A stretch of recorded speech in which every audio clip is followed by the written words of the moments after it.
Welcome to the podcast. Thank you. This is a very serious film podcast where we talk about very serious things. I would expect nothing less. Okay. Why don't we start with you telling us a little bit about yourself?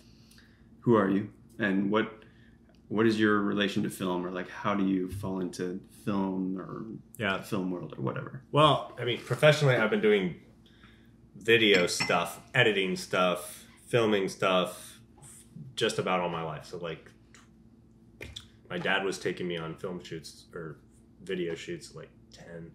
Nice. You know, so, and then I started learning to edit around that time too. Edit video. So, you know, I'm 30, so it's been 20 years.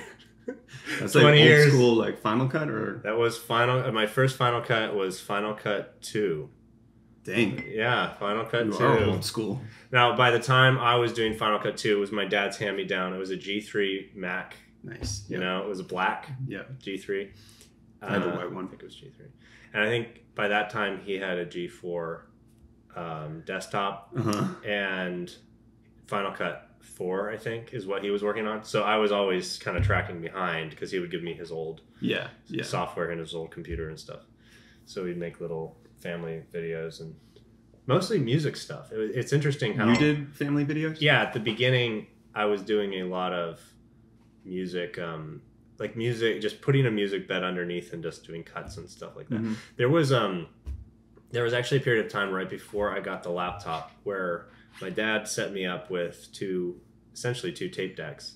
And so I would do nonlinear editing where I would record, run a tape and run a deck and record and then, make a cut and go back. Yeah. It was always, in this particular setup, it made it very difficult to go back and re-edit. So if you wanted to go back and like insert a clip, you have to rewind the tape. But if you record forward, it would have these distorted lines down. So you really wanted, with this setup, you really wanted to just start and never go back. You just start from the very beginning and go clip by clip. Would that be linear? That point? Did I say non-linear? You said non-linear. Oh, this was linear. Okay. Non-linear is what came later. What I meant was linear. Yes. Gotcha. This was actual linear editing. We did the poor man's version of that, where you would start the camera and then stop it, and then like reset the scene or whatever, set up the next scene, and then start it, and you would just. Oh yeah. There was no editing. It was all in camera. Yeah, that's a step further. That's called planning. There was no planning. For sure. That's called a disaster. Yeah. Okay. My family liked to watch movies. We were huge Lord of the Rings fans. So we would watch that, all the time, and Indiana Jones, Star Wars. Nice. Typically, the action and adventure genre was what I liked, what my dad liked. So that's kind of what we were watching. Yeah. And that was formative, you would say? Yeah. Yeah, it really was. I think some of my better, more fond memories are watching movies either as a family or with my dad. Nice. Yeah, growing up. What do you do now? Now I'm a motion designer. So What does that mean? I do animated videos and sometimes called explainer videos. So you take a concept and there's a script and a voiceover, and then you create either little animated characters, icons, figures, shapes to illustrate in motion the concept that's being communicated.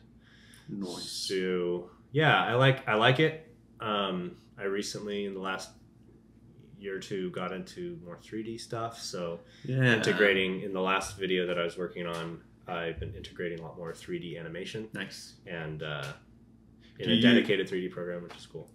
I've seen some of your stuff, and the style is more like 2D. Yeah. Do you use 3D to mimic 2D, or is it like actual 3D environments that you're doing? So like in the last project I was working with, I did more 3D objects. So I'd create 3D objects, animate them, and then bring them into another program to create, to integrate that as an element. So it's not a full scene rendered. Yeah, okay, I see. I've done some of that stuff, but in this particular case, there's a whole integration between the program I use mainly, which is Adobe After Effects, and the 3D app, which is Cinema 4D. Yeah. Yeah. You do everything from start to finish. You're the whole workflow, right? I can. I haven't ever written a script for an explainer video. So typically I'll start on the storyboard phase or the style design phase. Yeah. So designing style frames for the video, and then developing storyboards, which for me tend to be completed style frames of the entire piece. Yeah. So it's essentially the final look in frames throughout the entire video. Gotcha. With the text of the voiceover, and then at that point I basically take some of the elements that I used for those storyboards and start animating them. Sometimes I have to create new because the storyboards didn't have the flexibility that I need for animation, so that tends to be the process. Why don't you consider yourself a filmmaker? That seems like oh, do you think that's film? Well, I guess I think of filmmaking as like shooting narrative stories with people. Or animating narrative stuff, Pixar and shit. Would you ever go work for Pixar? Oh yeah. Okay. I mean, I would totally. I don't know that's ever going to be in my future. There are some motion design firms that I'd probably be a lot more realistic for me to be working on, that I would be thrilled to be working with. And I think I'd probably more enjoy working for some company like a visual effects house, of some kind. Yeah. I love following a lot of the visual effects houses like Digital Domain and ILM and Weta and stuff. Yeah, yeah. They put amazing breakdowns on YouTube. You could go see. I love this. Yeah, yeah. But I would be considered a generalist. I'm very much a motion design video generalist. Like I could do a lot of different things, but I don't necessarily have one specialty. Gotcha. Yeah. Time for some serious. These are some hard-hitting questions. Okay. What was the last movie you watched? The last movie I watched was a partial movie last night called Chocolat. Okay. Have you ever seen this? No, I have not. We have not. I don't think. Might be halfway. We might be halfway through. I don't know. Anyways, it's this movie. So far, it's like this town that just started celebrating Lent. Okay. And this woman and her daughter moves in to the town, and the woman opens a chocolate shop. Okay. And she has this keen ability to predict and give people the type of chocolate that would be best for them. Oh. That they would most desire. But the town's celebrating Lent, so there's a lot of it's a very traditional town. If you see something, you look the other way. It's just, they try to kind of keep everybody in line, and so she's getting pushed back at this point from the mayor, essentially, of the town, and people are gossiping about her and how she's got an illegitimate child, as they say, and then she's like single, and Johnny Depp's gonna come in at some point, I think. Johnny Depp is in He's this in movie. it, yeah. Okay. I thought he was in a different He's in it. movie. He's like right. No, it is giving Charlie every so often in this movie. It's stirring the chocolate. Is this a new movie? No, this is 2000. Okay. It's so far it's Never good, and it is fun for us because it's like a rom-com kind of. So it's fun to watch as a couple. How did you find this? Like, where do you find a movie called Chocolat? It was on Amazon Prime. I was just yesterday. I was just scrolling through what's free, and you were like, it was like Megamind. So I started watching that again. I was like, I like this, but I don't want to waste my evening house. Yes, I went to this place called Shul.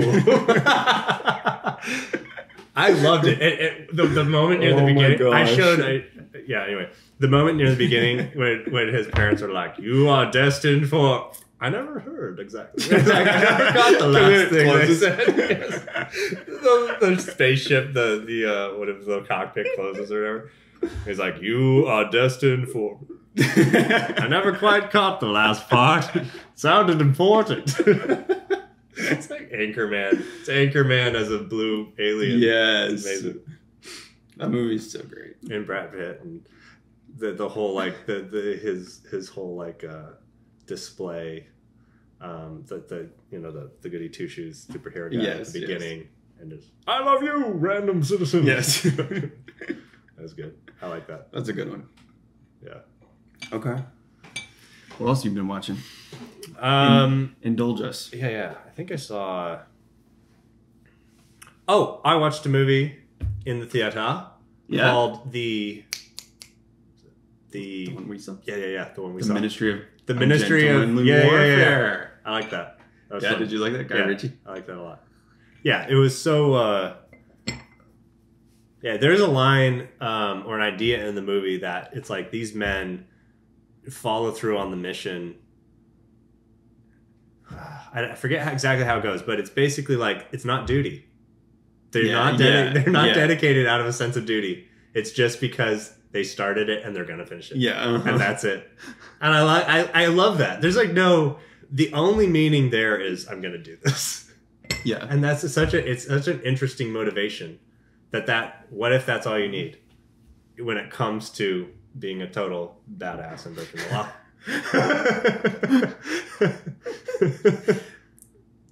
Yeah, this is interesting. Yeah, is that so? Because it's not family, a sense of duty, but it was just. Yeah. What would be the motivation there? It wasn't really virtue. It was just masculinity. They just wanted to kill Nazis. Yeah, they weren't particularly good people. Yeah. They were just useful. Yeah. To Churchill. Yeah. Churchill was willing to take a risk and use these people to do essentially his dirty work, even if it was against Nazis for an ultimately decent cause. Yeah. Even though they used methods that were not orthodox. But at the same time, it's like that I love a movie that explores, even playfully explores this idea of, sometimes the justification would essentially be zero if it didn't work. But because it does work, the ends that are actually brought into completion end up justifying the means that would you took. say that the would be zero? If the mission failed, it would have been a terrible mission they should never have done, according to the perception of people talking about it, right? Yeah. But because it worked, they're off the hook. Yeah. Which is such an interesting, interesting to explore that. Like and so many movies, that's the stakes are, if you do this, you could save the world, or else you'll be in jail forever, or you'll die, or your family will get killed, or something.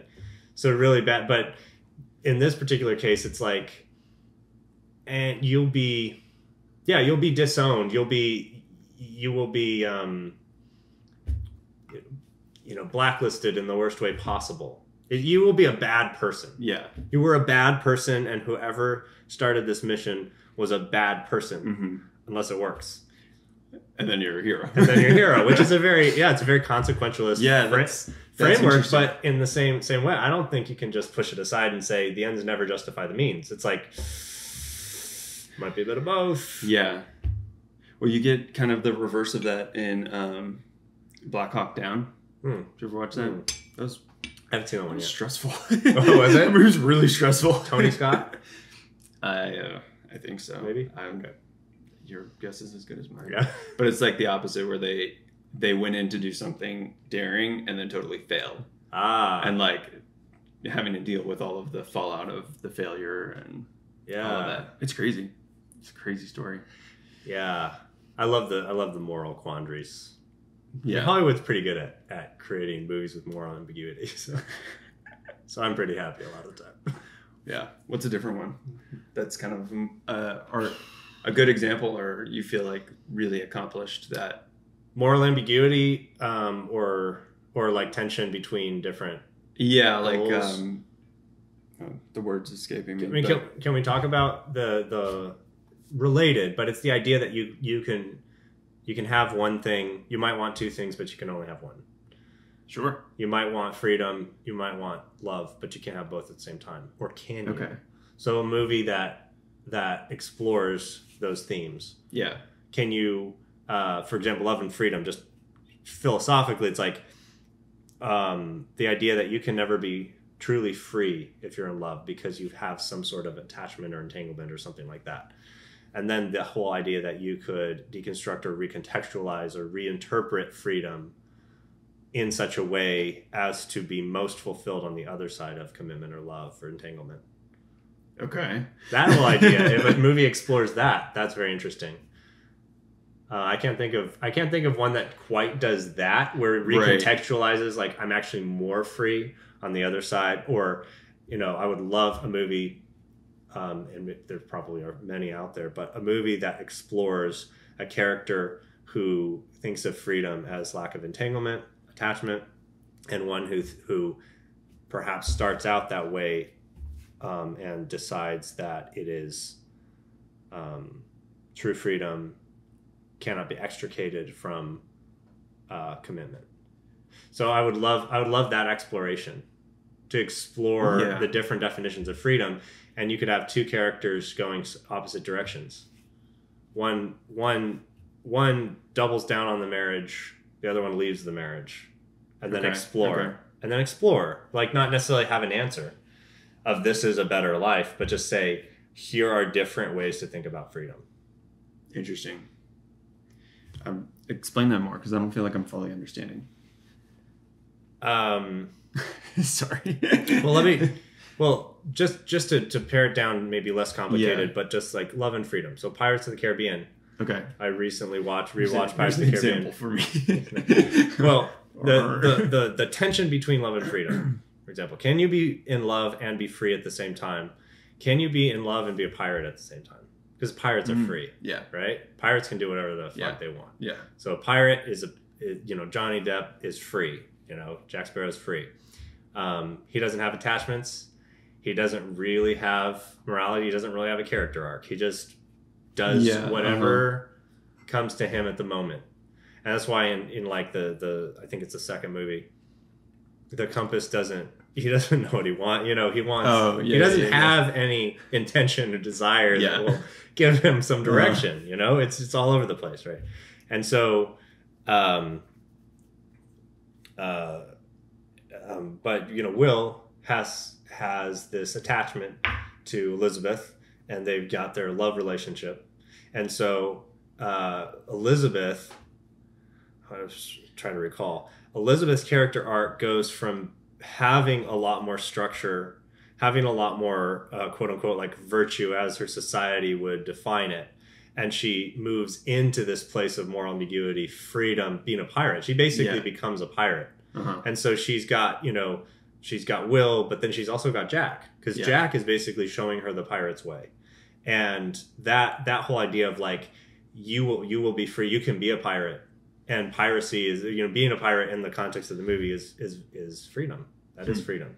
But is it love? And can you be in love at the same time? Or do you ultimately lose the love in order to be a pirate? And then a great character arc in line with that whole love and freedom thing is the character of Davy Jones, and the whole idea that basically his unrequited desire turns him into a monster. It's amazing. These themes are amazing. The love and freedom, like, she I think it's Calypso, needs to be free, right? She has to be free. He wants. Which one's Calypso? Calypso is the goddess, the like sea goddess. She's that woman who they go to, who's like a sorcerer or something. Oh, okay. And she ends up like, they end up freeing her. Plot? They end up freeing. I can't remember. I think she does. I think they end up like freeing her from her body or something. Okay. She goes back into the ocean, but there's this whole idea of like she's the ocean. She's essentially the ocean. She has to be free. Davy Jones wants love. Yeah. She doesn't give him that, and in a way can't give him that by her nature, and so he turns into a monster. Amazing. Interesting. Yeah. I might not be doing justice to all the themes, but when I watched it, these are the things that kind of showed up for me in a movie that otherwise I would have been like, oh, this is just stupid. Yeah. You know, Johnny Depp doing his antics. Yeah. Do you think that's why it works? Because I've heard different explanations of why Pirates, the whole franchise, I guess, works. Because in theory, it shouldn't. Like, it's so random at times where it's like, why would this be an interesting action movie? Really? I mean, that's what I've heard. If you just give credit to Hans Zimmer, or they give credit to Johnny Depp, and they're Really? like, these are like what actually brought it into the mainstream. It seems to me to be a fairly classic adventure story in the sense that Will and Elizabeth in the first, actually in all the movies, drive a lot of the plot. Even though there are devices like the heart and Davy Jones, you know, and all these things that kind of play into the mix, at the end of the day, you probably wouldn't have as interesting a story if it was just Johnny Depp doing Johnny Depp things. Jack Sparrow just jumping from thing to thing and having no character arc and being, you know, himself. Yeah. And I don't recall the subsequent movies as much. I kind of liked the first three more. Yeah. And so the first three I consider to be a lot more classic in the sense that they're just a, you know, it's just a classic love story. And the stakes are very like Hollywood boilerplate. You know, it's almost like a template. Yeah. And I mean, these guys know how to write like an adventure movie with a beginning, middle, and end, and all that stuff. So, to me, the first three movies are very traditional movies. Yeah. Does that make sense? I think so, and I think if I'm remembering correctly, Will and Elizabeth aren't in the later movies, which is probably why you forgot about them. They come a little. Well, they do come back. I think in the fifth one. How many are there? I think there are only 5. Okay, there are 5. I don't remember. They disappear for a while. Yes. Well, it's about their kids in the fifth one. The fifth one is more about their kids, or about the next generation, and so they cameo. They have cameos. Yeah, but they're not really like in it that much. Okay. I don't know if I even watched that far. I think I made it to maybe like 4. Well, if you remember at the end of the third one, spoiler alert, at the end of the third one, they get separated. Will and Elizabeth cannot be together because he has to fulfill the role of Davy Jones now because he stabbed the heart of Davy Jones. So now he has to take over the Flying Dutchman and be on the sea, and he can only spend a day on land. Is it every year? I don't know. I don't know. Anyway, it's arbitrary. Like when I first saw that years ago, when I first watched that, I was like, "This is the saddest story ever." He can't actually. Yeah. He doesn't end up getting. But it's basically, it's kind of like just a tragic ending. Yeah. But I was like, why would Disney do? You know, why did they put this in a Disney movie? You know, they have to end up together, but apparently not. No, Disney's changing. And then the older I get, the more I'm like, yeah, they should never end up together. They should leave us with that sense of loss. Yeah, that's interesting. I think I've mentioned this, or we've talked about this before, but I love the concept of, speaking of Nietzsche, the whole Nietzsche idea of like when you're staring into the abyss, you become the monster or whatever. Yeah. Like when you fight against monsters long enough, you become the monster. That's an awesome thing. Yeah. Is there a movie or a storyline? You don't really, but you sort of get that, I think, in the Dark Knight trilogy. I was just thinking of that. A little bit. The guy, Two-Face or whatever. Yeah, did he make that line? Did he say that? He says you either... Yeah. You either die a hero or you live long enough to see yourself become the villain. Yeah. Just basically on the nose exactly what you said. You're right. But I'm thinking about that. Yeah. Which he does. He fulfills that. He does. But I feel like Batman kind of avoids. He I guess in a way he does see himself kind of become the villain, but he's not actually. the villain. Those movies are so great. Those movies are so great. Yeah, becoming the thing that you hate. Yeah. Okay. But in your fight against what you hate, you become what Dune, you hate. Right? More Dune? or less. Isn't Dune isn't the idea that it's ultimately cautionary in the sense that you ultimately can become the very evil that you seek to save everyone from? I hadn't made that connection. Oh. Yeah, maybe. Because isn't it kind of a deconstruction of the Messiah myth and all that? I think maybe. Oh, okay. I think what I've read is that his Frank Herbert, his goal was more cautionary. Yeah, and that's why Tolkien didn't like it. Tolkien didn't like Dune. Oh, he hated Dune. He sent him. I think he sent him a transcript or like sent him the first book or whatever, and he was like, basically like, if you're not going to say anything nice, don't say anything at all. It was something like that, but he didn't like it, and I think that what I've seen people say about that is because Tolkien liked more optimistic perspectives of the world, right? Where heroes can be heroes and all of this. Like technology doesn't have to take over the whole world, and people don't have to continually be going towards evil. But Dune, you get more the sense of things are kind of always unraveling, and people are just going to be people, you know? There's no... Yeah, interesting. That's so interesting. So I think that's why he hated it. He hated because... Yeah. What if they had... A random arrow had been shot and they got him right before he put the thing in the mountain. What happened to the ring? Well, the whole you know what's so interesting about that story is that that's exactly what Frodo's about to do. He's about to become Paul Atreides. Yeah. He's about to, at the last second, after all he's been through, decide it's not. And it's not him that destroys the ring.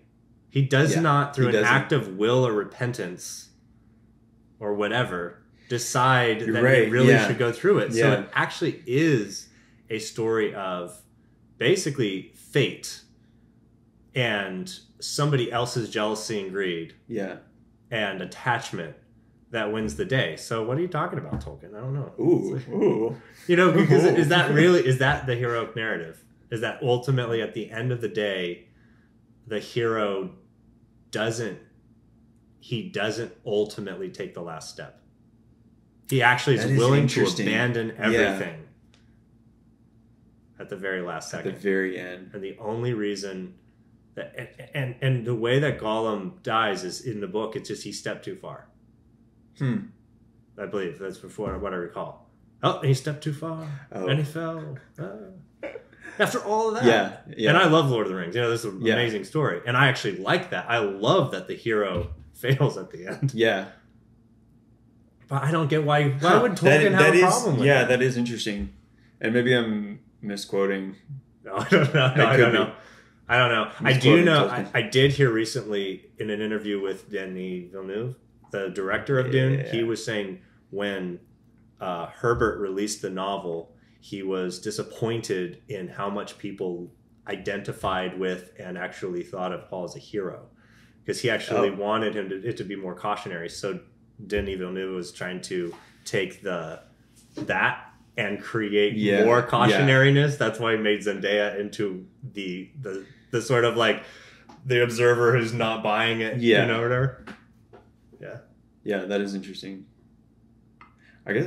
Okay. He's like, weird. Hey, I'll help you out. Like the original writer, like, I'll help you do what you were trying to do. Well, and that's what I like about the new ones. I feel like he actually cared about the source material and like wanted to make it like accurate and like really. I love that he wanted to honor. He wasn't trying to take the idea and then just make it Star Wars. Yeah. It's definitely not Star Wars. I have heard. Is this true? Okay. Have you heard? Okay, I have heard that George Lucas stole from Frank Herbert. Probably, yeah. I have not heard that, but that would make sense. He was like, Dune, Sand Planet. tattoos. Tatooine. Tattoo. Weenies. Wieners. Weenies. Tatooine. Tatooine. Let's shorten it. Honestly, though, if you watch some of the behind the scenes, like his process was not far off from that. Like he's just like looks out the window and he sees a dog in a car and he's like, that would be funny if it was like a dog man, and then he's like Chewbacca. Like, yes. Oh, perfect. Did you ever see the deepfakes? Have you seen the deepfakes where he's like the stormtrooper helmet came from the idea was Tupperware.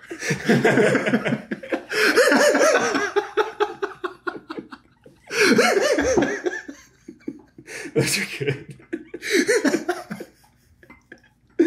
Oh my gosh. Okay. I haven't watched those in a while, but those gold. That's awesome.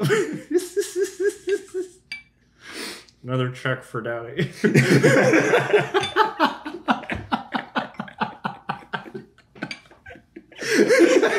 That's so funny.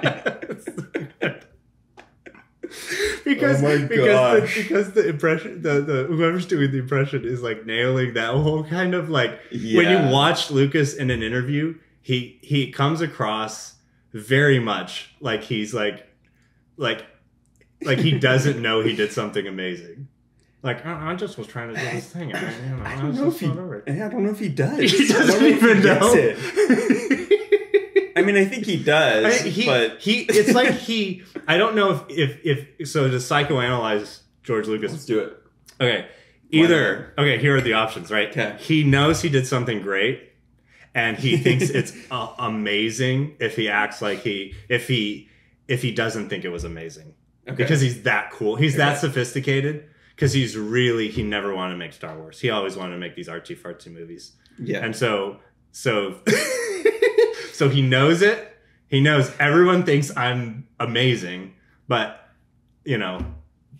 but I actually don't think I'm amazing. Or he could be like, I actually do think I'm amazing. I do have an ego for that, but I'm going to mask that with this kind of nonchalance of like, it was a dare. He's just like, hey, do a comedy. Why don't you do a comedy? No, it wasn't that. That was graffiti. That was graffiti. That was something else. Anyway. What was the one about the duck he made? He made a ton? He made, what was it called? Oh my gosh. Like, it's like a offbeat Marvel comic about a duck from a different multiverse that ends up on Earth. Oh, wait, yeah. I don't know why it's slipping my mind what it's called. But that was terrible. Yeah. So, okay, here's the thing about George Lucas. Yeah. Is he actually a genius, or is he just really lucky? Because he did all of the, like, he actually did a lot of stuff. Like, he started out ILM and THX and Lucasfilms and, like, all of these amazing things that we have now. Yeah. But was that just because he was at the right place at the right time? He's just sitting there going, like, I'm not a hero. I don't know. I really think that at the very least he had a generational wind at his back, and he was at an exploratory time, and he was an exploratory person in an exploratory time in the industry. So he was at the right time. But he also had that car accident. Do you remember that? Where he basically got in a car accident where he almost died. And then this changed his life because he describes it, at least. Before that, he was a chronic underachiever in school, didn't get great grades or whatever. And so he got in his car accident where he almost died, and he felt like he had a second chance at life. And so after that, things changed. But the whole process of the first Star Wars was, sounds like it was ridiculously stressful. Yeah. Yeah. And he comes back and Dykstra, whoever it was, John Dykstra, hadn't fulfilled his vision for what he wanted for the visual effects and everything. Yeah. Or whatever, like a year later, they only had one shot done or something like that. Yeah. Like, what are you guys doing down here? It sounds like it was terribly stressful. Yeah. So I don't know. What do you think? Do you think he was 5 more? Right. He's like, and I'll make a TV special. Yeah, what do you think? Do you think he's a genius? I lean towards genius. Yeah, I kind of lean towards genius as well. I think he did have a lot of just cultural things going for him. Yeah, because in a way he was at the right place at the right time and with the right people, like Coppola and Spielberg. Like he had all of these other guys who were also doing really interesting things. Yeah, and he could kind of feed off of them and that sort of stuff. But I mean, it's interesting because so much came from what he did. Yeah, like the whole genre of sci-fi and space adventures, like he changed that forever. Yeah, and launched Pixar and changed the way that people experience movies in the movie theater, even with the like he was forcing movie theaters to upgrade their systems or else he wouldn't let them show his movie and stuff like that. Yeah, so exactly. Like he was very intentional in a lot of the choices that he made. So I would lean towards he actually knew what he was doing, but kind of maybe not fully, because then he went on to make real duds. But do you ever know? I mean, Steve Jobs was constantly that wonderful biography. Did you ever read or listen to that Walter Isaacson biography of Steve Jobs? No, but Steve Jobs it's very similar in the sense that he's always pushing. That's impossible. We can't do that. Do it anyway. Yeah. And it sounds like Jobs was infinitely more emotionally volatile than George Lucas, but it's the same. It's that same, like, I have a vision. People are saying not to do it, and it's like that risk taking. They don't know. Yeah. I don't think Jobs knew. I don't think that Lucas necessarily knew. That's why it's risk. That's why not everybody does it. Mm-hmm. Is because you don't really have full certainty. Yeah. If you did, I guess it wouldn't be risk. So sure. Yeah. Jobs is totally like that, and Lucas, and they're innovating like crazy. Yeah. They just push past the thing that the common person doesn't push past. Right. They get that resistance, and a person less motivated or having less of that fire, that resolve, would turn back and would go through with it, would make the safe bet, would take the check, whatever it is. Mm-hmm. And they just, at certain moments, they don't do that. And in their particular case, they get big payouts. Yeah. And they were somewhat connected. I mean, he sold Pixar to Steve Jobs. Yeah. But it's like a time. I wonder if we're not at that time anymore of this kind of radical innovation, but maybe we are. I don't know. I think we are. You think we are right now? Yeah. Okay. That'd be nice. I like that. I think we're in kind of a similar situation that he was in, because his whole thing was like all of the studios were just bloated is the word, gluttonous. They were just like not the stuff they were making, and they were just trying to turn a profit and like all of this stuff. And I feel like you kind of have that now, and you're seeing a lot of like indie films kind of like sneaking in and making money on these projects that they're doing, or like even like VidAngel and the Chosen, like crowdfunding indie projects and then like finding success in that. Yeah, I feel like there's a lot more room for that kind of stuff. Yeah, and then the way that technology is going or has been going, I feel like you can do more with less. Oh yeah.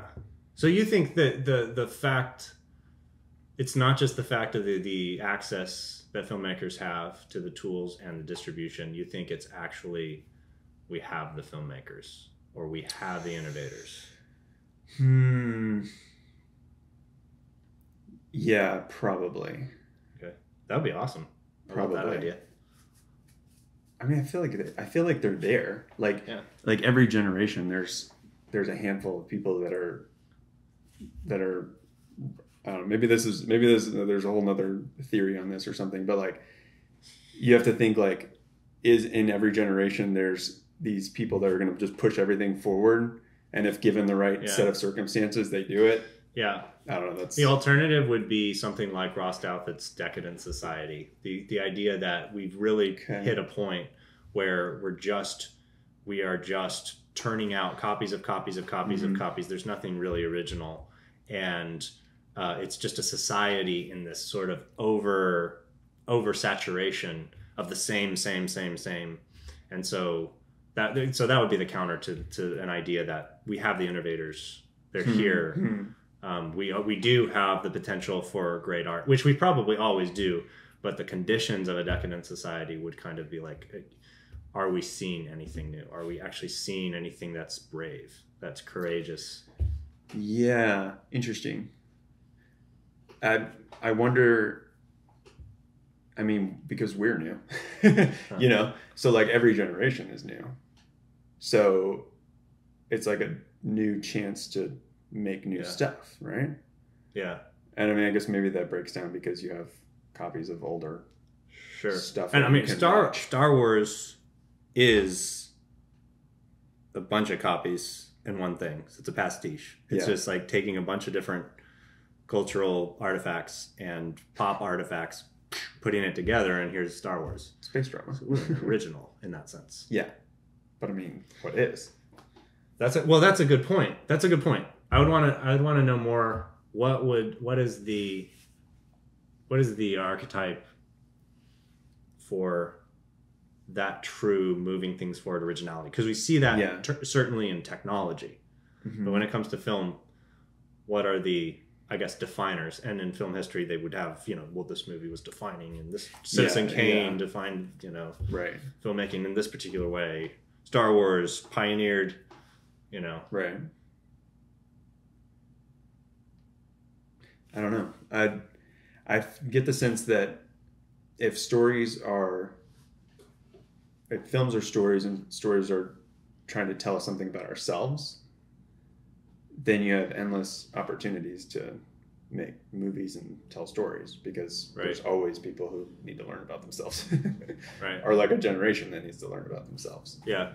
And so you can make a movie that speaks to a generation, and I think that's what George Lucas kind of attributes his success to, is that you had all of these young people who were like anxious about the world, and I think the Vietnam War at the time, and like all this stuff, and he wanted to make a story where the little guys go up against the big guys, and that spoke to that generation. Yeah. So if you always have new generations with new problems, then there's always new stories that you could tell to address that generation. Yeah. Maybe? Yeah, absolutely.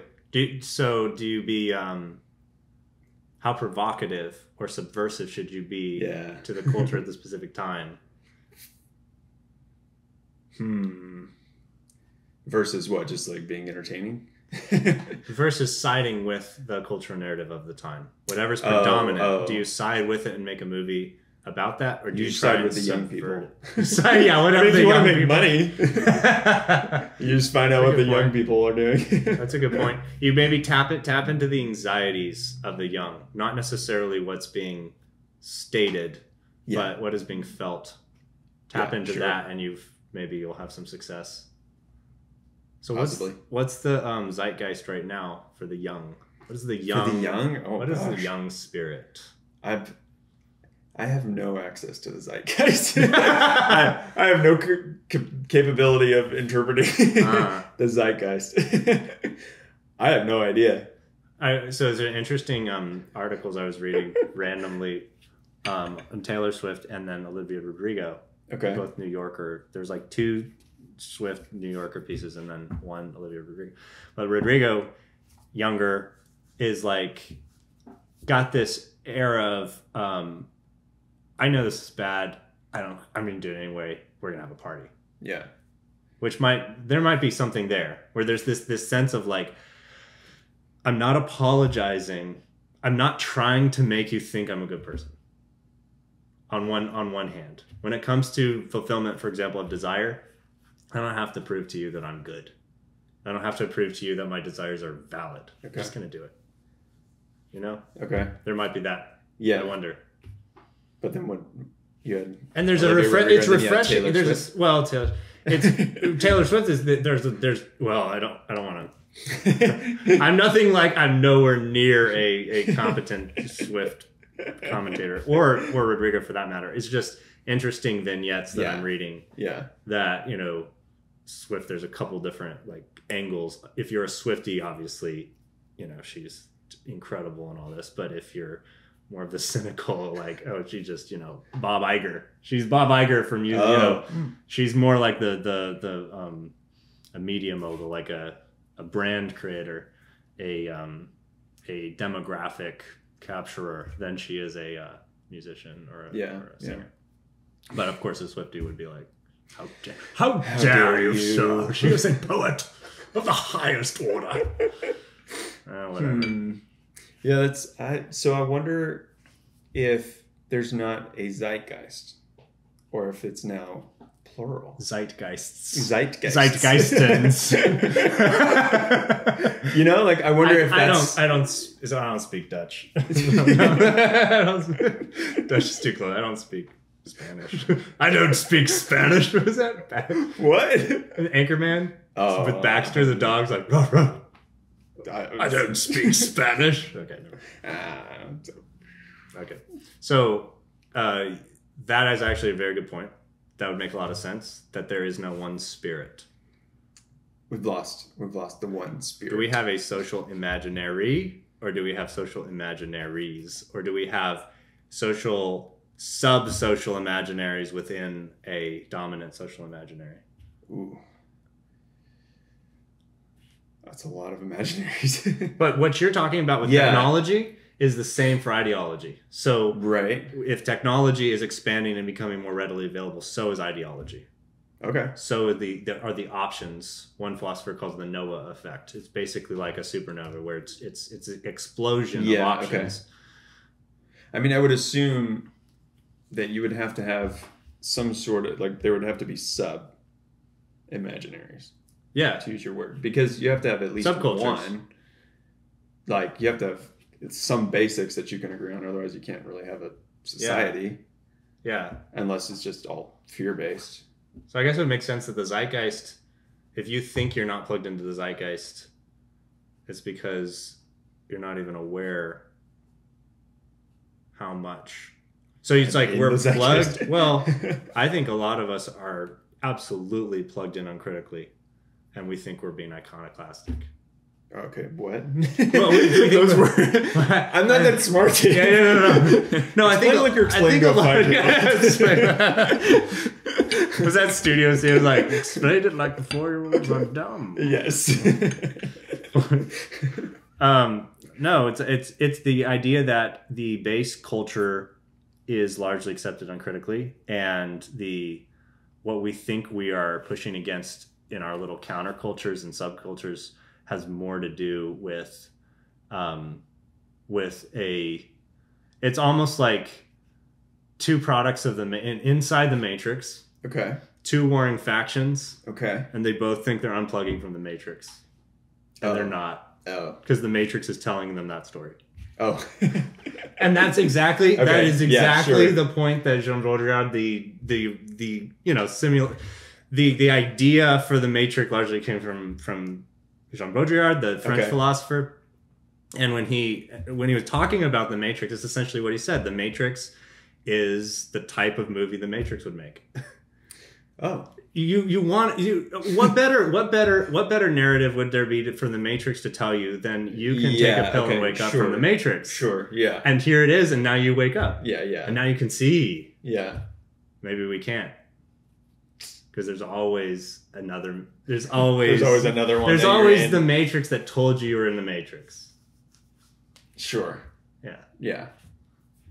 So you're plugged into a culture. Yeah, you're plugged in. I gotcha. And they would be, I as much as I might try to see what the culture is saying critically, it's hard. Maybe you can't. It's really hard because I'm a child of this. I've been thrown into this just like everybody else. Yeah. Which I guess makes me wonder then maybe what's going to happen with films and stuff is maybe you don't have Disney being like the big one making these huge films and all of this stuff. And maybe it's like a lot of smaller film companies or filmmakers that are making movies that speak to their audience. And I guess you see that in YouTube. It's anybody's game because of the internet. Yeah. So now it's just the Or crowd. nobody's game. The crowd. It's not just the market is largely unregulated in Yeah. the sense that if the crowd latches on to the idea, the movie, whatever, the message, that is what elevates it. Yeah. And maybe to some degree it's always been that way, but it's been largely mediated by institutions and mediated by the big producers and the big organizations that are responsible for feeding the content. Yeah. Now content is democratized. Yeah. So that basically means it's anyone's game. If you can get people interested, you've got success in your content. And that would make a lot of sense too.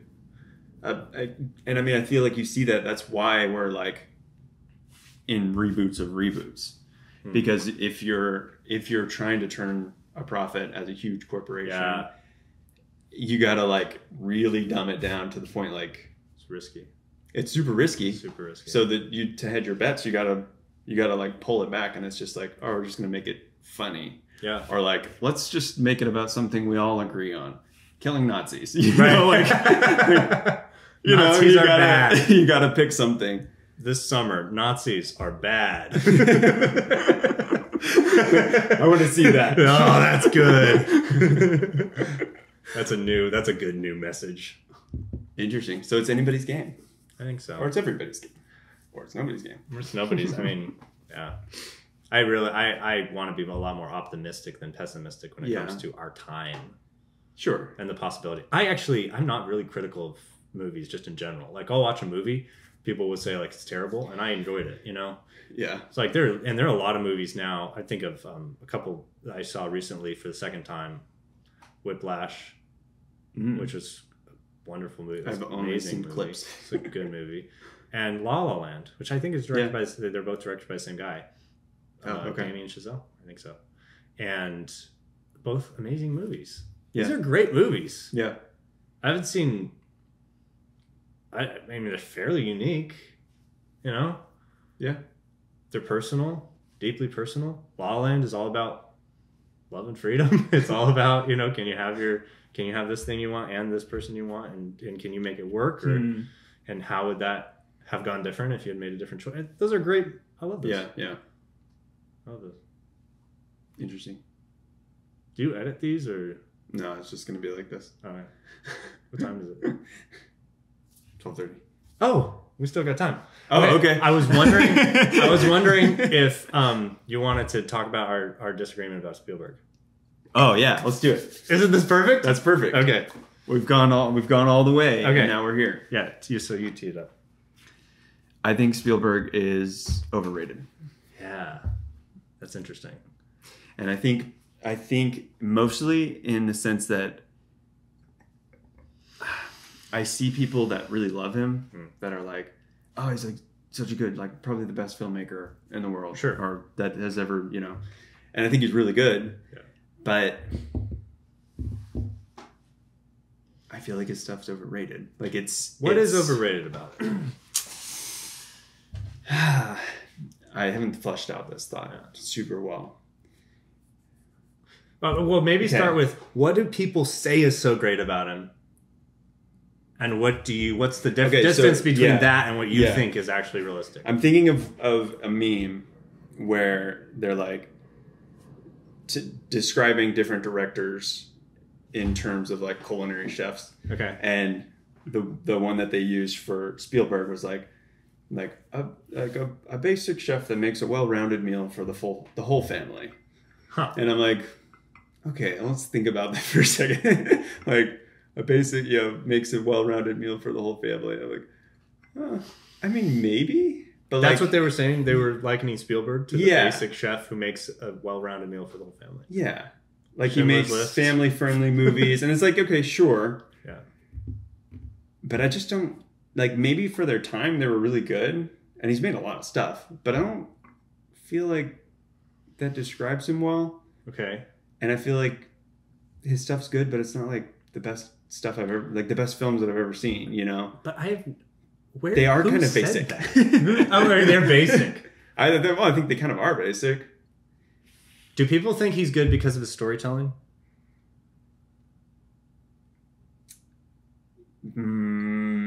Maybe. Is it because and it might be? I've heard people be like, "Oh, classic Spielberg," but in reference to like the way he shot a film or the way he shot a scene. Yes. So maybe his shooting style is that would be what he's known Spielberg. For in my understanding. It is okay, always, explain his film style then. He would say my contribution to the story is camera placement is essentially what he would say. Okay. So where if you watch his movies, focus so much on where the camera is and how that actually helps tell the story. Okay. So, I mean, that I haven't gone through and like studied his camera movement that much or camera placement that much, but it seems like that is what he would say he's good at. Okay. And largely other people would probably agree that that's like what he's known for are these, where the camera is, how it moves in relationship to how the storyline is going, how the character feels. One person was saying in that scene in Indiana Jones, Raiders of the Lost Ark, where Indy is talking to these people about I want to go watch it now, but about he's in conversation, and it's like when he's more dominant in the conversation, the camera is more below him, making him more, imposing and stuff. And then when he's more less dominant in the conversation, the camera goes up higher. And so it's constantly giving the viewer subliminally this message of where Indy's at in the story and how he's doing. In a sense. So something like that, it's like I would probably never think of doing that in the course of a scene. I've never thought about that or heard that. That's what this one 3D guy was talking about. A 3D guy. A 3D guy. Okay, well, what would you say is his best film?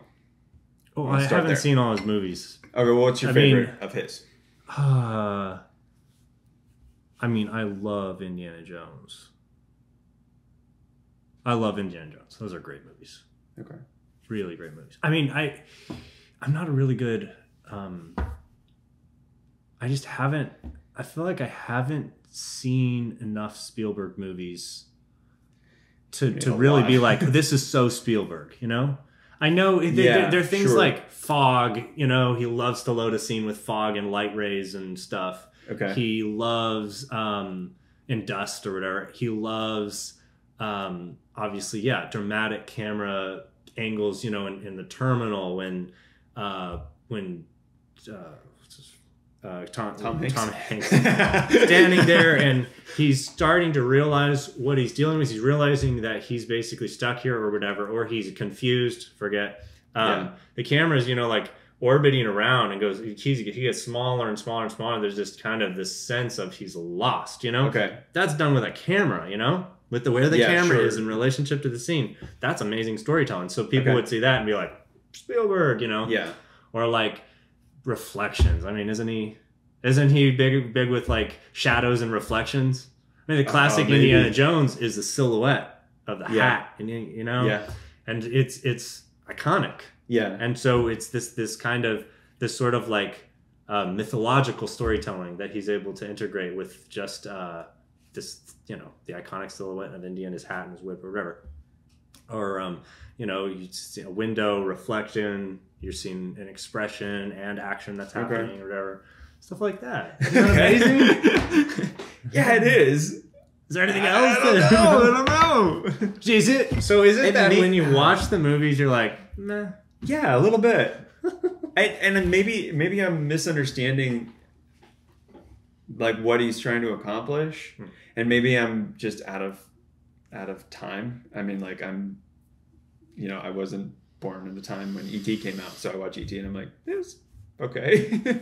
Or like yes, I'm trying to think of the other ones, but like if I was living during that time, and I know people like have taken like Stranger Things took a lot from E.T. and so I thought Stranger Things was great. Right. I thought Stranger Things was better than E.T. Yeah, right. So I'm like, he's okay, and like it's interesting, but maybe my problem is I'm not appreciating him for what he was at the time that he was doing his work. Totally. Like people may have watched all of his films back in the day and were like, whoa. Like Star Wars. Star Wars, I feel like, is okay. But for what it was to the people who watched it originally, it was That's like... exactly right. Yeah, exactly. So we're benefiting from Spielberg influence across many movies, and people have perhaps even improved on certain aspects of his filmmaking. If you go back to those movies he made back then, look at other movies made by other directors now, Spielberg influenced. Yeah. So it would almost be, could it almost be like the original iPhone and being like, okay, this thing is so slow. Sure. At least I can make a great calls phone. and, this is have an terrible. app store. And you're comparing to the iPhone 47. Yeah. Yeah. It would seem like a terrible, but at the time, this was absolutely groundbreaking. Yeah, it could have been. Okay. I would have to ask somebody who watched these originally. Did he do Back to the Future? Didn't he do all of this? He's a producer. Okay. Yeah. Yeah, like he walked so that way so many other filmmakers could run. And fly.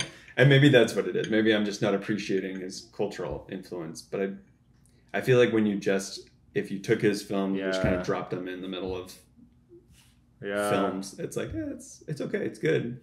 It's kind of basic, but it's good.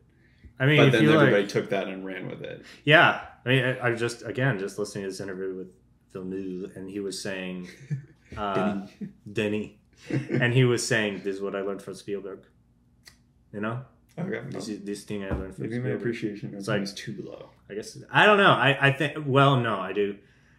I like Spielberg, and I can see why people would think his filmmaking is, especially if cameras were a lot more static back then, and then you get into these scenes where it's moving all over the place. It's like it's on a truck, now it's on a crane, now it's somewhere else. It's like, how is this thing, how am I moving everywhere, you know? I think that's pretty cool. Yeah and pretty innovative and stuff. So have you seen A Space Odyssey, 2001: Space Odyssey? No. Oh, you gotta watch it. I should. Okay, so if I'm like comparing films in their time, that one is mind blowing. Okay. All right. And the thing about A Space Odyssey is how it holds up even today. Like you watch it and you're like, this feels like a modern movie. Really? Yeah. Oh, I really want to check this out. But when I think of it, I think, that's got to be it's got to be so boring. It's very slow. It's super slow. But if it's interesting, I would watch it if it had something. It's kind of interesting. I mean, I don't remember who directed it now. I've got a mind block, but wasn't it H.G. Wells? Maybe it was based on H.G. Wells. I mean, I get mixed up with him and Orson Welles. Oh yeah, Orson Welles. Which one's War of the Worlds? Orson Welles. Oh gosh, I think Orson Welles. And then H.G. Wells was also a sci-fi writer. Yeah. I don't know what I'm talking about. Yeah, I think you're right. Okay. Like 20,000 Leagues Under the Sea and those movies. The movies. Yeah. Huh. But Barbie stole a lot from Barbie. Or at least the opening. They stole the openings. I did not know that. So I missed the opening of Barbie, and then you explained the opening of Barbie in relationship to 2001, which they used the iconic score and all this. Yeah. So that actually really helped make sense of both Space Odyssey, but also Barbie. I think Barbie was probably underrated by the people who didn't understand it. Or who didn't watch the beginning. Or who missed the beginning. Yeah. But, The revelation. It's about the revelation. Yeah. That's what I'm wondering. It's good. Well, this has been good. It's been a lot of fun. I appreciate it. I actually didn't know we'd have so much to talk about.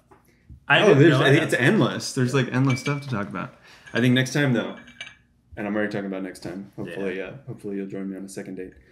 But next time, I'll have to think about it. We dig into like a specific genre or something.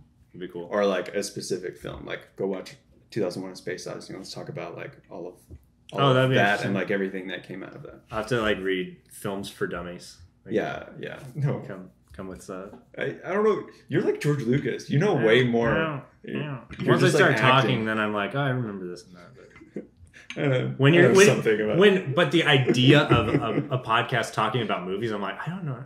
I don't know. What would we anything talk about? I don't know anything about movies. I've only like worked on films. Like I'm a filmmaker. It's like I don't know. Well, I appreciate it. How was your coffee, by the way? This was amazing. Yeah, I love this. Yeah, this is awesome. fun. I love it when you make the espresso. All right. This is cool. I'll All right. appreciate that. Cool. Well, good luck with this.